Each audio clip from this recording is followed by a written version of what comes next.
এ বিষয়ে বিস্তারিত আলোচনার জন্য স্টুডিওতে আছেন সহকর্মী ফারুক ভূঁইয়া রবিন। যাচ্ছি তার কাছে। রবিন, আপনাকে স্বাগত জানাচ্ছি।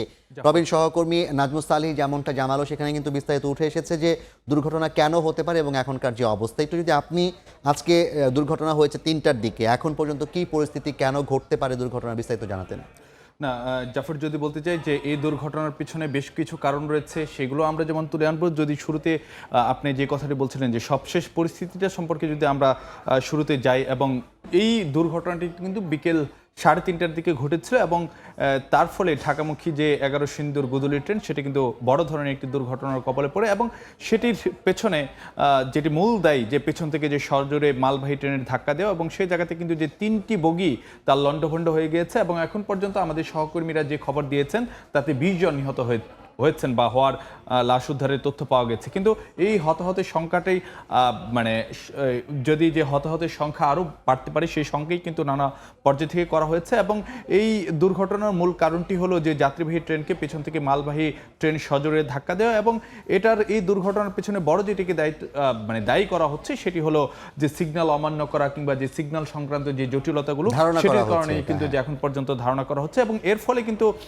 যে রেল যোগাযোগ ব্যবস্থা সেখানেও কিন্তু বড় ধরনের একটি ধাক্কা এসেছে। যদি বলতে যাই যে ঢাকার সঙ্গে কিন্তু যে পুরো পূর্বাঞ্চলে যে রেল যোগাযোগ সেটি কিন্তু এক প্রকার ভেঙে পড়ছে বলা যায়, কারণ আমরা জানি এর মধ্যে কিন্তু যে বিচ্ছিন্ন হয়ে গেছে ঢাকার সঙ্গে সিলেট, চট্টগ্রাম, ময়মনসিংহ এবং যে নোয়াখালী রেল যোগাযোগ। তার ফলে কিন্তু যে সেসব প্রান্তিক কথা যেমন বলি, ঠিক একইভাবে যে ঢাকা প্রান্তের অর্থাৎ পূর্বাঞ্চলগ্রামী যে যাত্রীরা রয়েছেন তারাও কিন্তু যে শিডিউল বিপর্যয় এবং যে বড় ধরনের ভোগান্তির মধ্যে পড়েছেন।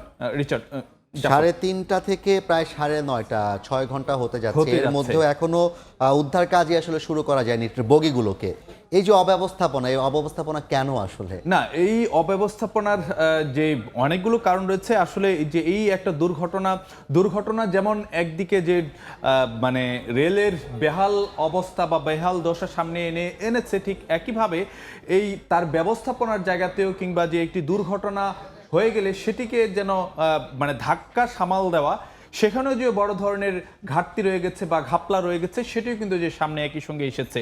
তো সে জায়গাতে একই সঙ্গে যেমন যে স্বজন হারানোর বেদনা নিয়ে স্বজনদেরকে কান্নার ছাপ হাসপাতালগুলোতে দেখতে পাচ্ছি, হাসপাতালগুলোতে করুণ সুর, ঠিক একইভাবে কিন্তু যে দুর্ঘটনার পরই যাত্রীদের বড় একটি অংশ কিন্তু ভেতরে এবং যে নিচে আটকা পড়েছিলেন, এবং অন্যদিকে এই যে এই দুর্ঘটনার পরে এই উদ্ধার কাজে যে বিলম্ব, সেটির আরেকটি কারণ ছিল কিন্তু যে উদ্ধারকারী যে ট্রেন, এই ট্রেনটি যে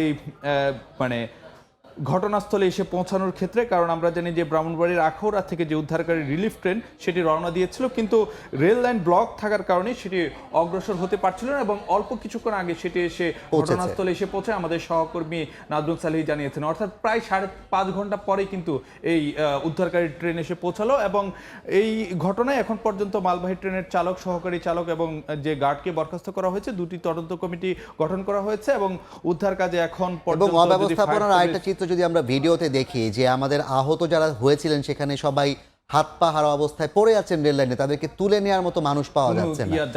এটা তো আসলে খুবই দুঃখজনক। এটার কোনো উত্তর আসলে দেওয়া যায় না। অনেক ঘাপলা যে রয়ে গেছে সেটি কিন্তু চোখে আঙুল দিয়ে দুর্ঘটনা আটকানো না গেলেও উদ্ধার তৎপরতা তো তাৎক্ষণিকভাবে শুরু করা উচিত। ভৈরব একটা বড় রেল জংশন, কেন বারবার রেলে এই দুর্ঘটনাটা হচ্ছে? 1000 কোটি টাকা রেলে খরচ হচ্ছে। না, ট্রেনের আসলে যে নানান কারণেই দুর্ঘটনা ঘটছে। একদিকে যদি আমরা বলতে চাই, যদি যতটা কলেবর বাড়ানো হচ্ছে ঠিক ততটা কিন্তু যে আধুনিকায়ন কিংবা অন্য যেই বিষয়গুলো রয়েছে সেইগুলোতে কিন্তু যে যথাযথ নজর পড়ছে না। অনেকগুলো কারণ রয়েছে। আমাদের যেহেতু সময় স্বল্পতা রয়েছে, সংক্ষেপে যদি কিছু কথা বলি সেটি হলো যে যথাযথ প্রশিক্ষণ, সেই জায়গায় কিন্তু যে অনেক অভাব রয়েছে, এবং যে প্রশিক্ষণটুকু দেওয়া হচ্ছে সেইগুলোও কিন্তু যে বলা যায় যে পুরনো আমলের বা মানধাতার আমলের বা আধুনিক যে প্রশিক্ষণ, সেখানে কিন্তু যে বড় ধরনের একটি ঘাটতি রয়ে গেছে। আবার অন্যদিকে যে সিগন্যাল ব্যবস্থা, সেটিও কিন্তু যে একটি বড় একটি দুর্ঘটনার কারণ, এবং এই সিগন্যাল ব্যবস্থা আধুনিকায়ন না হওয়ার কারণে এবং মিশ্র সিগন্যাল ব্যবস্থা, 3 ধরনের সিগন্যাল ব্যবস্থা, তখন কিন্তু যারা চালক রয়েছেন তারাও কিন্তু খেয়ে খাইয়ে ফেলেন, যে তারা একটা ধোঁয়াশার মধ্যে পড়ে যান। এটি একটি বড় একটি কারণ, এবং অন্যদিকে 70% যে রেলের ইঞ্জিনই মেয়াদ উত্তীর্ণ, 63% রেল লাইন ঝুঁকিপূর্ণ, এবং 80% রেল সেতু সেগুলো ঝুঁকিপূর্ণ।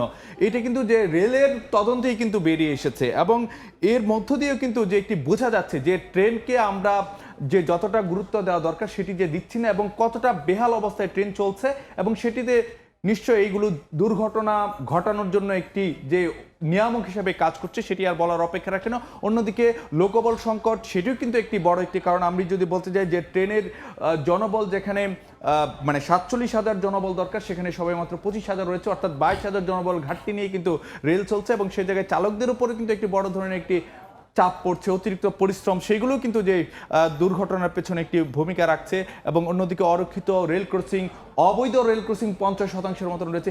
এই যে যেখানে নানান প্রতিনিয়ত ব্যবস্থা দুর্ঘটনা মানে ঘটছে। বিষয়গুলো রয়েছে, এইগুলোই কিন্তু যে দুর্ঘটনা না সেটাই রবিন, আমরা কিন্তু প্রতিনিয়ত দেখছি যে রেল নেটওয়ার্ক বড় হচ্ছে, নতুন নতুন রেল লাইন চালু হচ্ছে, নতুন নতুন রেল স্টেশন হচ্ছে, অব্যবহৃত অনেক নতুন রেল স্টেশন আমরা হতে দেখেছি, কিন্তু পুরনো রেল লাইনগুলোকে আসলে হিসেবে আধুনিকায়ন করা হচ্ছে না। আমাদের প্রত্যাশা থাকবে সেদিকেও অবশ্য কর্তৃপক্ষ নজর দেবে। আপনাকে ধন্যবাদ। আমাদের সঙ্গে যুক্ত ছিলেন সহকর্মী ফারুক ভূঁইয়া রবিন, জানাচ্ছিলেন আজকের ভৈরব রেল জংশনে যে দুর্ঘটনা ঘটলো সেই দুর্ঘটনার প্রেক্ষাপটকে ঘিরে রেল বিষয়ে যে বিস্তারিত আলাপ, সে বিষয়ে বিস্তারিত জানাচ্ছিলেন সহকর্মী ফারুক ভূঁইয়া রবিন।